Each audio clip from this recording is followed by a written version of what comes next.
கற்பனை, உங்க மைண்ட்ல ஒன்று இருக்கு, ஆன் பண்ணுங்க, கேமரா ஆன் பண்ணுங்க. இப்ப நான் தெரியக்கூடாது, உங்க கேமரா தான் ஆன்ல இருக்கணும்.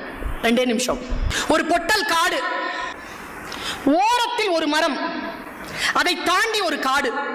பொட்டல் நிலம், ஒற்றை மரம், அதை தாண்டி காடு. ஒரு மான் ஓடிக்கொண்டிருக்கிறது. தட்டு தடுமாறி ஓடுகிறது மான், பதட்டத்தோடு ஓடுகிறது மான், அப்பப்ப திரும்பி திரும்பி பார்த்து கொண்டு ஓடுகிறது மான். கேமராவை கொஞ்சம் திருப்புறோம், எதை பார்க்குதுன்னு. அங்கே ஒரு வேடன் அம்பை குறி வைத்துக் கொண்டிருக்கிறான். அந்த மானை குறி வைத்துக் கொண்டிருக்கிறான் ஒரு வேடன். அதிலே அகப்பட்டு விடக் கூடாது என்று பதறி பதறி ஓடுகின்ற மான் அந்த ஒற்றை மர நிழலில் கொஞ்சம் ஆசுவாசப்படுவதற்காக நிற்கிறது. அதன் கால்கள் விதிர் விதிர்த்துக் கொண்டிருக்கின்றன. இதோ கொஞ்ச நேரத்தில் காற்றுக்குள் நுழைந்து விட்டால் வேடனிடம் இருந்து தப்பித்து விடலாம் என்று காட்டை பார்க்கிறது. காடு தீப்பிடித்து எரிகிறது. என்ன செய்வது என்ற பயத்தோடு திரும்பி பார்க்கிறது. அப்பொழுது காட்டிலிருந்து புறப்பட்டு வந்த ஒரு புலி மானை பார்த்து கொண்டு நிற்கிறது. என்ன செய்வது என்று தெரியாமல் இந்த பக்கம் போகலாம் என்று இடது பக்கம் திரும்பினால் எந்த மிருகத்திற்கும் பிடிக்காத வானத்திலிருந்து பேர் இடி கேட்கிறது. அந்த வினாடியில் அது காலெல்லாம் நடுங்க யோசிக்கிறது. அதனால் அடுத்த அடி எடுத்து வைக்க முடியவில்லை. காரணம், அது பிரசவ வலியில் இருக்கிறது. இவ்வளவு சூழல். அப்பொழுது அது தன் ஆன்மாவிடம் பேசுகிறது. நான் என்ன செய்ய?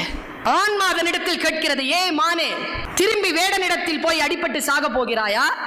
எரிகின்ற காட்டிலே போய் சாக போகிறாயா? அல்லது புலிக்கு இரையாக போகிறாயா? அல்லது இடிக்கு சிதைய போகிறாயா? என்ன செய்ய போகிறாய்? எதுவும் செய்யாத. இப்பொழுது இந்த வினாடியில் இயற்கை உனக்கு ஒரு கடமையை கொடுத்திருக்கிறது. அந்த கடமை இந்த குட்டியை ஈனுவது. அதை மட்டும் செய்.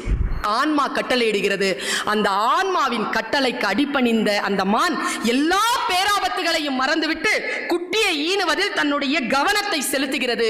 குட்டி ஈனக்கூடிய அந்த சூழலை வேடன் பார்க்கிறான். குட்டி இதோ பிறந்துவிட போகிறது என்கின்ற நிலையில் வேடன் கொஞ்சம் அந்த பக்கம் திரும்பி பார்க்கிறான். அங்கே ஒரு புலி நிற்கிறது. இந்த பிரசவ வாடைக்கு புலி வந்துவிடக் கூடாதே என்று மனம் ஏதோ ஒன்று செய்ய தன் அம்பை சரியாக புலியிடத்தில் திருப்புகிறான் வேடன். புலியை அடிக்கிறான். தன் மீது அம்பு பாய்ந்த போது தன்னை அடித்த வேடனை துரத்துகிறது புலி. 2 ஆபத்து காலி. இடி இடித்ததில்லையா? அந்த வினாடியில் பெரும் மழையாக பெய்து காட்டிலே இருக்கக்கூடிய தீ அடைகிறது. இது கதை. சொல்லும் நீதி என்ன தெரியுமா?